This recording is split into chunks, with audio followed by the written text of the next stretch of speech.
Hello,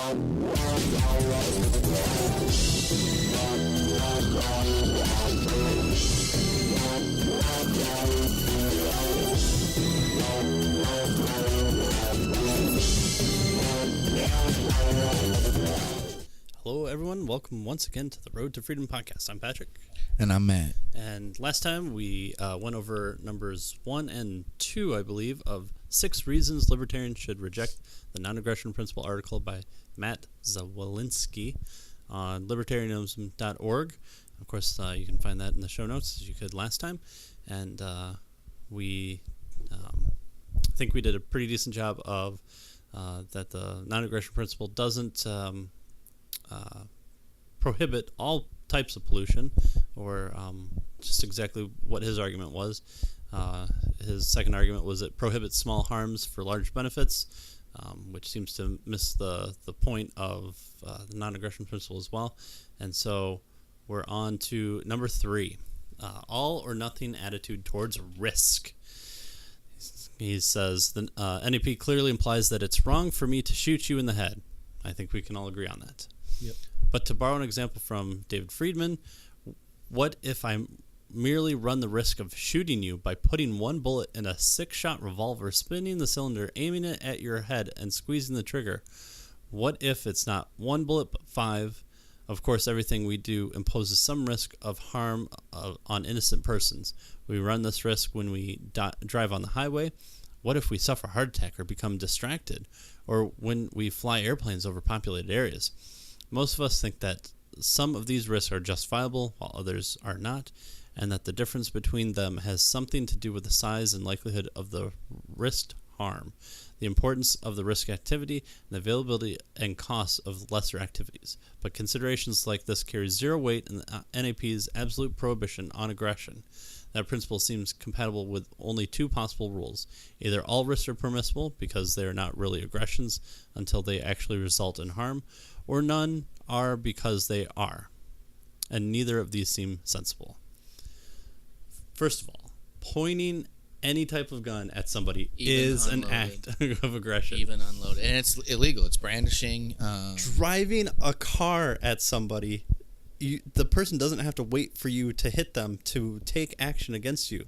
You are acting aggressive towards them, and if you're putting a gun up to my head with 1, 6, 5, 0 bullets, that is an act of aggression. That's not risk. Yeah. That's aggression. Because, I mean, even if you put an unloaded weapon to my head and I don't know it's unloaded, first of all, I'm not gonna allow you to point any gun at my head. But then if I see you drop 1 bullet into a revolver and do the Russian roulette thing, spin it, close it, and neither of us know where that bullet is, you've aggressed against me, and if I'm armed, I might just take you out right there because that bullet could be the next one in the chamber. Yeah, and I don't believe in revolvers, so my clip-fed gun. Right? Yeah, my Glock with 15 plus 1 is definitely going to trump your 6-shooter with a bullet in it. And yes, it's magazine, not clip. Yeah, we were just making fun of that. Yes. So okay, having a circus act where you, the participant, are told to stand up next to some boards, and the knife thrower is going to throw knives against you. If you haven't agreed to it, it's an act of aggression. There doesn't have to be contact made. There has to be even if you're the most skilled person, imminent threat. Yeah, there is some aggression towards you. You're in a situation that you did not agree to, nor are you likely to agree to it after the fact, or saying, now that I fully understand why I'm staying in front of this wooden board, I'm completely okay with it. Now, if you agree to it and you're standing in your skimpy outfit and posing for the audience because it's your significant other throwing knives at you, then yeah, perfectly fine. Not an act of aggression. Yeah, it's like it's like when you see the videos of the dumb guys at bars where they just put their hand on a dartboard. Yeah, and they're not even looking at it. They're trying to show their cojones, and and someone throws a dart. They're willingly putting their hand up. No one's holding their hand against it, so that's not an act of aggression. If I'm at a bar and somebody's pinning me against a wall and forcibly putting my hand up there while they're throwing darts at it, that's an act of aggression. There's 2 acts of aggression right there. Yeah, they're even if they miss. Yeah, even if they miss, it's the fact that they could have thrown it. So right there, it's the fact that you put a gun to my head and there's a bullet in it. You could have shot me and killed me. Neither of us know where that bullet is. Even if you pull the trigger and it doesn't, if there's a bullet in there, since there is a bullet in that gun somewhere, I mean, you're attempted murder at that point. And it's way different than the possibility of being in a car accident or having a plane fly over your house. Yeah, that's a risk that it's just like living in a floods area. Yeah. By getting into our cars, we're all taking that risk that we could get in an accident. And now an act of aggression, you could argue, is a drunk driver. They're willingly not in full control of their car going out, or I mean, some idiot with road rage that tries to force you off the road. That's an act of aggression with their car. But the fact that we all get into our cars every day, you get into a plane that flies over areas. Yes, planes do go down every now and then, but I don't think anybody in reality, other than this guy, is thinking that it's an act of aggression in the whole flight path of that flight by flying over there. Right. And again, aggression, there has to be some forethought of malice as well. Unless if you're nosediving the plane into the ground, there's no act of aggression by it occurring. Like you said, building your house in a floodplain, building your family fortune and sticking it in a mattress and then putting that mattress in the middle of a redwood forest in California is some risk that you wanted to take. Yep. Same thing with bungee jumping. Now it's different if someone's tampered with the bungee cord or negligent. Yeah. So there could be a violation of property rights, which is a basis for the non-aggression principle. But this I mean, we were talking about this. It seems like this is someone who's trying to write an opposition article and is pulling at straws to get to this. This is probably, out of the 6, is one of the worst ones that I think he tries to make the point. Driving, so flying. I understand risk, but he's right. Risk is not a form of aggression. No.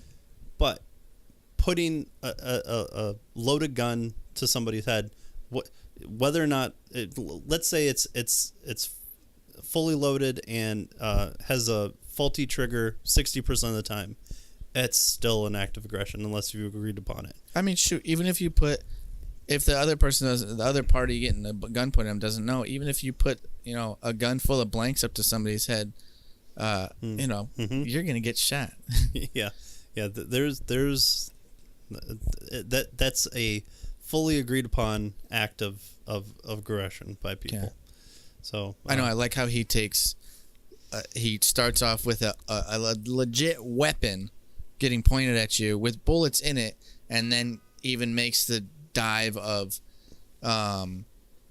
driving and flying, and the what if we suffer a heart attack or become distracted while driving? Well, again, that he has it right. That's a risk, but it's not aggression. And you could still ask compensation for someone driving into your vehicle who had a heart attack.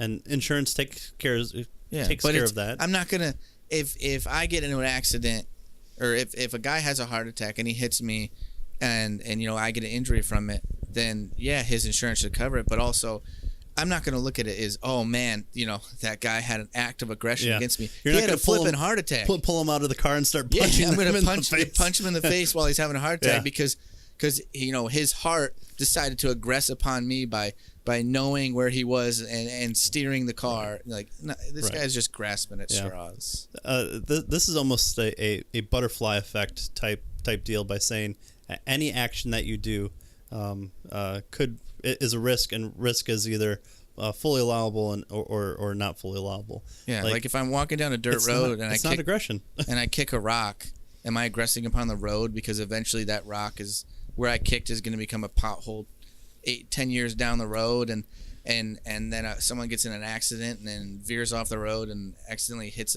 a person walking on the other side. Like, we could go all day with these kind of things. But I mean, if you could prove it, you could ask for compensation. Yeah. But is it aggression?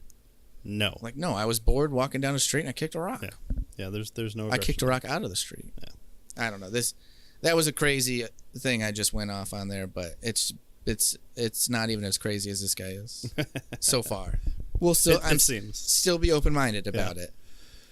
Number 4, no prohibition of fraud. Libertarians usually say that violence may legitimately be used to prevent either force or fraud, but according to the NAP, the only legitimate use of force is to prevent or punish the initiatory use of physical violence by others.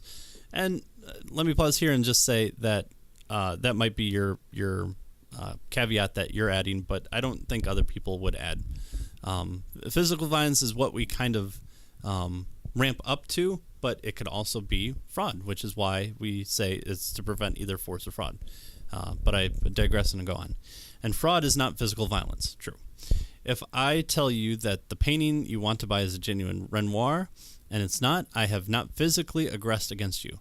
But if you buy it, find out it's fake, and then send the police or your protective agency over to my house to get your money back, then you are the aggressor aggressing against me. So not only does a prohibition on fraud not follow from the NAP, it is not even compatible with it, since the use of force to prohibit fraud itself constitutes the initiation of physical violence. And I think we were talking about that last episode. Yeah. Is you have a right, once your contract is violated, to seek repercussions. Yeah. And if you have a good contract, then the police force or the protective agency can be step number 6. It can be kind of like what not eBay, PayPal has. So they hold your money in trust. They give money that they own to the person, and you can say, oh, nope, this wasn't what I thought it was, and they give you your money back, and then they try and get their money back from the seller. Well, and yeah, if this person is knowingly, if they're telling you it's a real Renoir, and they know it's a fake, so they're knowingly selling you a fake, then you have every right to go back and in this case use your form of aggression, but it's really it's defending it. Right. You're defending. You spent your hard-earned money on that. They duped you. They frauded you. Mm-hmm. So hey, I want my money back, or I want the real Renoir. Right. At the basis of the non-aggression principle is the assumption of property rights. Do you own your own body? Yes. Do you own the product of your own labor? Yes. Therefore, to defraud somebody is to aggress against, in a fraudulent sense, not in a physical violence sense. Yeah. Against a person's property. Yeah. So you've defrauded in a sense to violate a contract, and a contract is just a set of agreements that happen with somebody's either body or their the product of their body.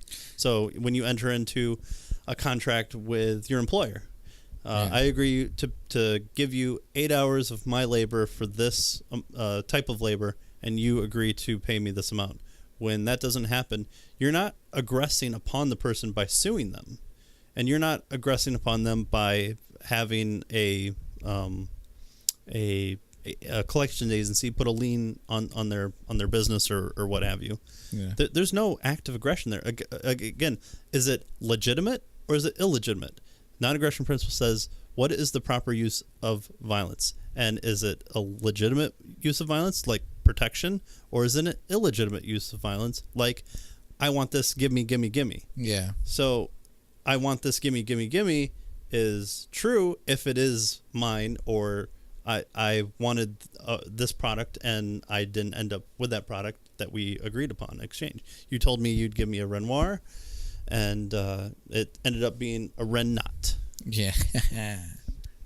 So not a form of aggression, and the non-aggression principle. Yes, we do tend to talk about force, but that's because a lot of times we're using it against a state action, which has the threat of force behind it. So, yes, usually we are talking about force, but sometimes that's why people do say it's either to prevent force or fraud, because fraud is a violation of property rights. Yeah, that's why it's interesting that this guy says, in the article, according to the NAP, the only legitimate use of force is to prevent or punish the initiatory use of physical violence on others. It's like, that's not, it's not all just about physical violence. Like, you don't, it's I don't know. Well, like the gun one, that's not physical violence, but it could lead to very badness, and you don't have to wait for the bullet to penetrate your skull in order to go, okay, now I can take action. Yeah.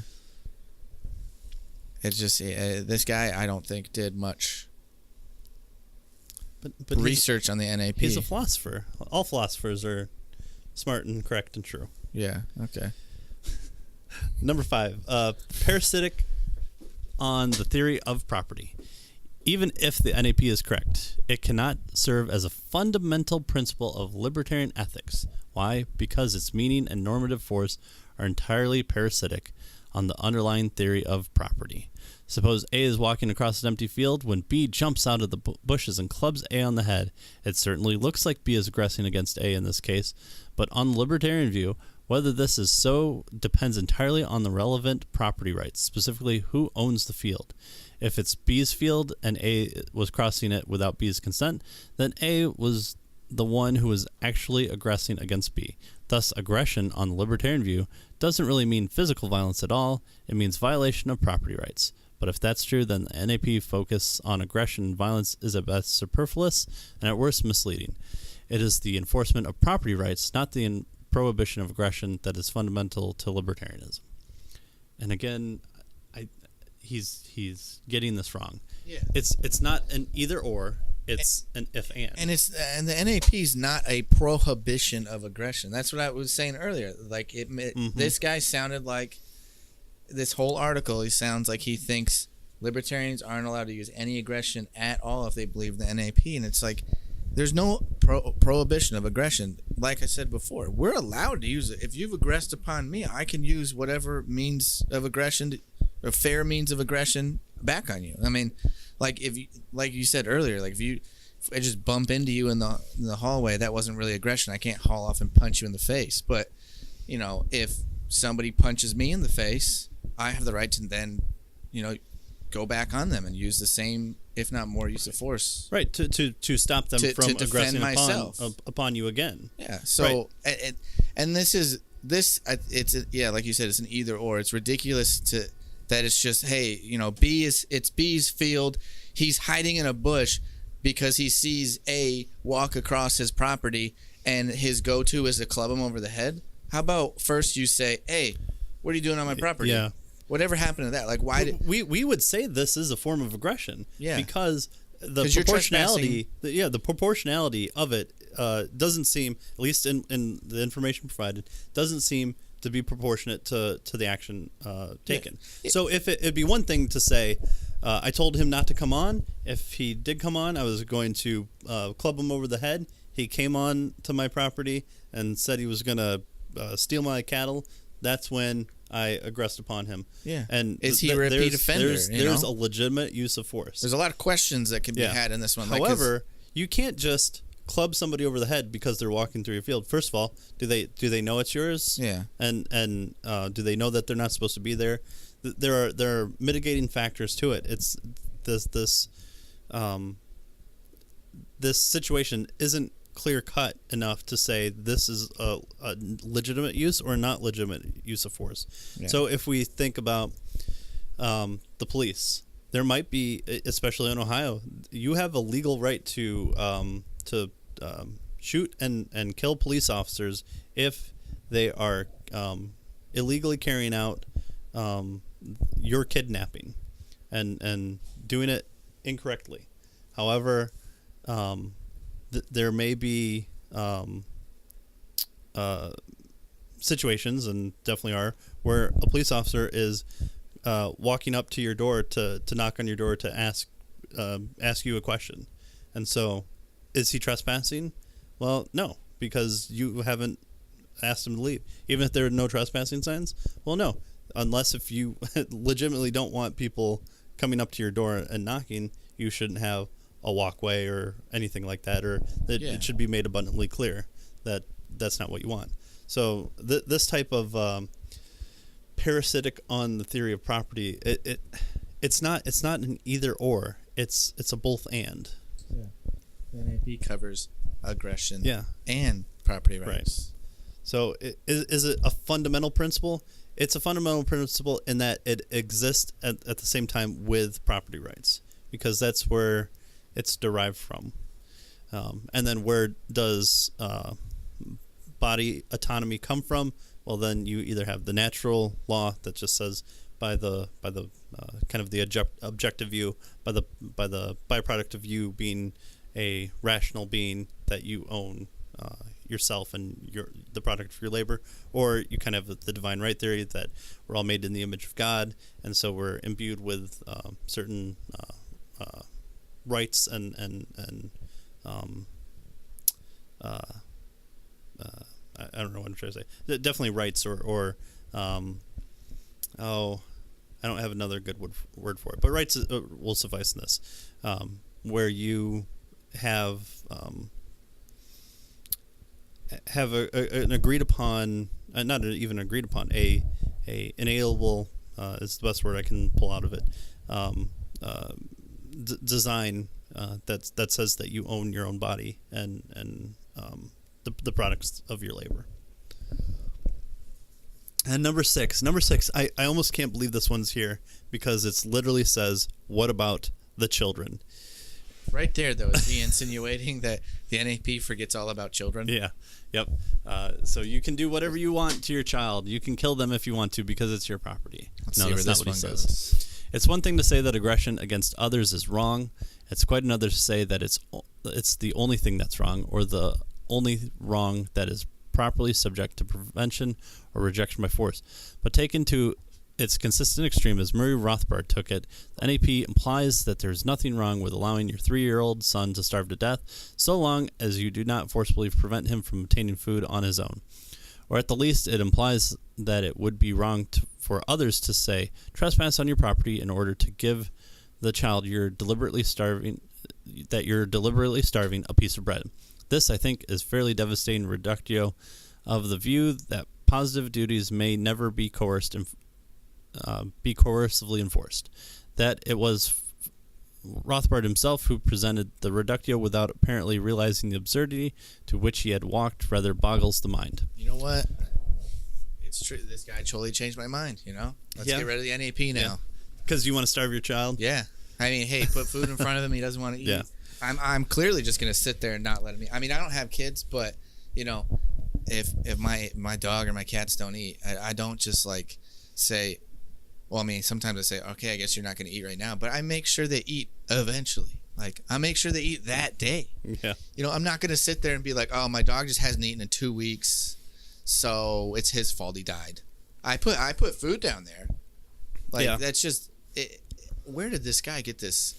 Well, and this is the one that I think a lot of people who know somewhat of Murray Rothbard always points to and say, do you agree with this? And I think most libertarians don't agree with Rothbard on this, although there are people like Dr. Walter Block who tends to make this assertion when it comes to the issue of abortion. And unfortunately, I almost think it's not as severe what Rothbard was saying, but at the same time, let's just assume that it's true. Taking this same logic, I cannot prevent a burglar who comes in from putting a gun up to my family's body. I can't prevent that person from pulling the trigger because he hasn't aggressed upon me. He's only threatening my wife or my children. So I have to wait until I'm physically aggressive. Yeah, you got to sit there and watch your family be killed. Yeah. Oh, gun's pointed at me now. Yeah. Now I can shoot it. Yeah. Now I can finally. Thank goodness I'm alive. Use force. But again, the non-aggression principle. When is it proper to use force or the threat of force against somebody? If I knowingly trespass against somebody to save somebody's life, I will take whatever punishment it is for trespassing in order to save their life. I say take me to court right now, and no jury of my peers is gonna find me guilty because I say, hey, I knew this kid was starving, and the parents weren't getting kids to eat, so I trespassed, and I admit I did that, but I fed this kid. Like, go ahead and throw me in jail if you want. I'll feel good about it. Yeah. Oh, a year, give me a year in jail, and I'm gonna sit there quietly. Right. And so I did the right thing. And there's an agreement. So not to fully tie this to the abortion argument, but one that's made from kind of a libertarian point of view that we can apply here is by having a child, you agree to certain responsibilities that you would have because they are dependent on you for survival. It would be the same like if I had a private plane and I took you up into my plane, 20,000 feet, and I said, my property, get out. Nope. I've put you in that situation, so now I'm responsible to get you the fact that you're to an trespassing me at 20,000 feet is an act of aggression upon me. Right. So I have the right, once you open that door, to kick you out. Mm-hmm. So if you're starving your child, am I actively aggressing upon you to come and take that child? No, I'm not aggressing upon you, nor am I aggressing upon the child.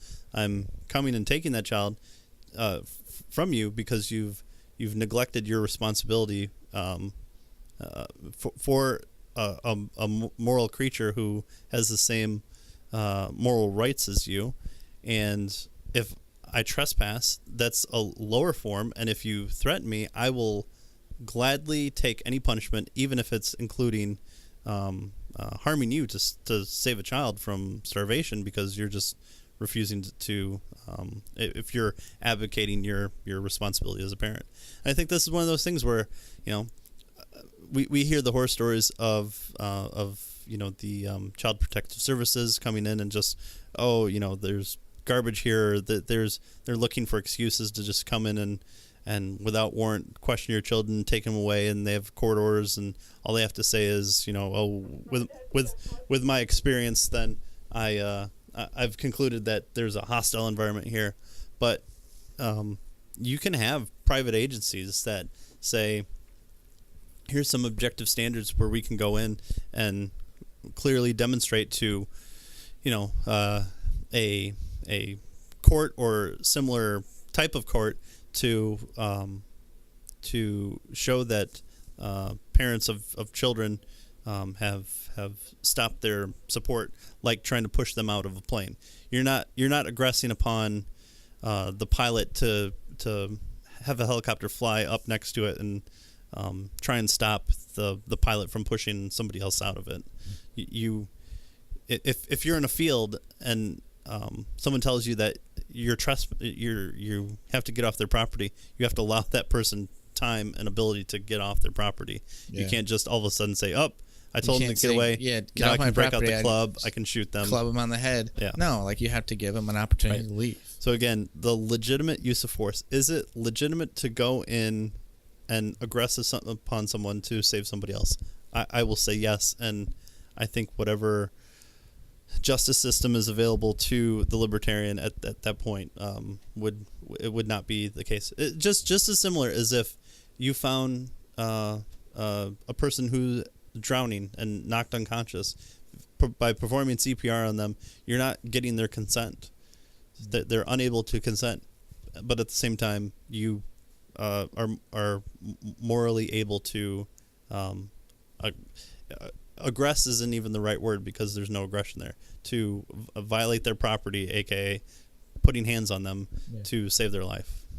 In theory, if you're doing CPR, right, you're probably breaking a few ribs, but would you rather be alive or with a couple cracked ribs or dead in the river? Yeah. Anything more for these ones? No, I think he's pretty crazy. So there's more to be said about each of these. He goes on. Libertarians haven't written much about the issue of pollution. etc., etc. Libertarian origins of folks, and I have no doubt that given sufficient time, they can think up a host of ways to tweak, tinker, and contextualize the NAP in a way that makes some progress in dealing with the problems I have raised in this essay. But he says we should just abandon it completely, and it should be no basis for how we act. He has a utilitarian standpoint, which means it's got to be the most good for the most number of people, or for the biggest problem with the utilitarianism is how do you measure the most good? Yeah. You kill 50 people or 49 people to save 51, but those 51 are all criminals. Yeah, people who've murdered other people, rapists. You've now killed 49 law-abiding citizens. Yeah. To save 51 rapists. Here's a wrench in your utilitarianism. Well, it's got to be this or that. It's never this or that in the real world anyway. That's the problem with the utilitarian is there's too many variables, and if I were to give him a situation like 51 or 49 people, who do you choose, without then saying, oh, you've killed 49 people and all those were good, kind people who were working on the cure for cancer. Everybody's nice grandma. Yeah. And make sure you never go hungry. Yeah. You just saved 51 rapists. Is that a deciding factor in it? Okay, so it's not just a numbers thing. Okay, so then is it morality? Well, what if those 51 rapists are reform rapists? Yeah, we can go all day on that. Yeah. It's just like everything all 6 choices he had. It was a this or that. He didn't allow any variables, and we all know it's never black or white. Sometimes it's black and white, and there's a lot of gray. Like there's a lot of things in there that he just kind of floats over. And again, the NAP answers the question: when is force legitimate? When should it be used? And he doesn't answer it, and even utilitarian doesn't seem to answer it. The most good with the most benefit, with the least amount of harm. You could make some cobblation of that into the non-aggression principle, and non-aggression principle has within it of itself as a principle is also property rights, and that's why fraud is the case, and these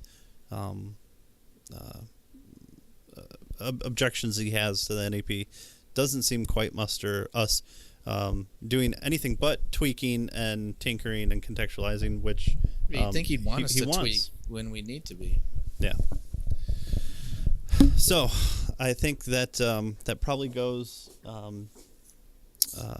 through the article fairly well. I'm sure there are probably many other people out there that have written against this, because it seems odd to me that on libertarianism.org that they were the ones that shared this, but at the same time, I think it's a good idea to question someone's basic assumptions and see if they still stand. This one's from April 8th, 2013, and I'm curious to see what other people would have to say here. But and in case Matt Zwolinski is listening, feel free to message us. Yeah. We're on Twitter. We're on Facebook. Looks like you are too. So, come back to us with what you think now, because that was a while ago. People can change their minds. Yeah. You did not change ours, though. Even if the NAP is correct, it cannot serve as a fundamental principle of libertarian ethics. And he would have to say what does, and he needs a better reason other than let's even say that these are correct in some fashion. You still have to answer when should force be used, and how do you guarantee property rights, and these questions don't seem to answer those questions by putting anything new up. Yeah, that's the biggest thing with this article. Well, that's one of the bigger things with this article is that he tells us we need to reject the non-aggression principle, but he doesn't tell us what we should use in place. From the sounds of it, he wants utilitarianism, because he seems to use a lot of examples from that. But he doesn't end the article with like, hey, so I just gave you reasons to reject it. Here's what you should accept from something else. Yeah, to put in place of the non. Yeah, you can't just tell people like, hey, guess what? Libertarians' non-aggression principle is a farce, and you're dumb for believing in it. And now you need to believe. And it's like, okay, well, what do I believe in now? Well, I don't know. Yeah. Well, even smack this down and say NEP is dead. It's completely fine to use aggression whenever you want to. Well, okay, then that's at least an argument, because you've said when should violence be used ethically? Whenever I want to, because I only have one life to live, and YOLO. This is all I get, and I should be able to do whatever I want to maximize my benefit, my pleasure, and this is the best way that I view. And certain people have that. That's why the argument of morality is still argued about in philosophy. I think there are some good arguments for why there is objective morality, but that's another topic. I wish there was at least a link to another article that says go here for what should take its place, but we don't get that. Yeah, no follow-up article. Yeah, but maybe there's one out there. So if you see it, definitely link us, and that can be another episode. We might just try to search for it on the Googles too. So yes. Okay, so that's it for this episode, and that's the end of our non-aggression principle kind of series that we were doing. So we'll figure out something to do next time, and we'll try and always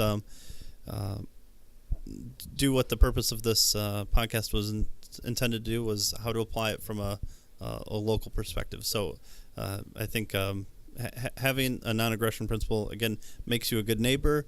It makes other people around you good neighbors. You're able to know how to be ethical, how to come to resolutions, because the use of force is kind of a last resort system, and it has to be a legitimate use. So that's it for this episode. So thanks for joining us. Like always, you can find us on the YouTubes, the Facebooks, the Stitchers, the tweeters. Yeah, all of them. Yeah, definitely check out our Twitter, Road to Freedom Podcast, and we're always posting some spicy memes. So extra spicy. Yeah. So thanks for joining us, and I don't know what our next episode will be, but maybe we'll crack open a book and see.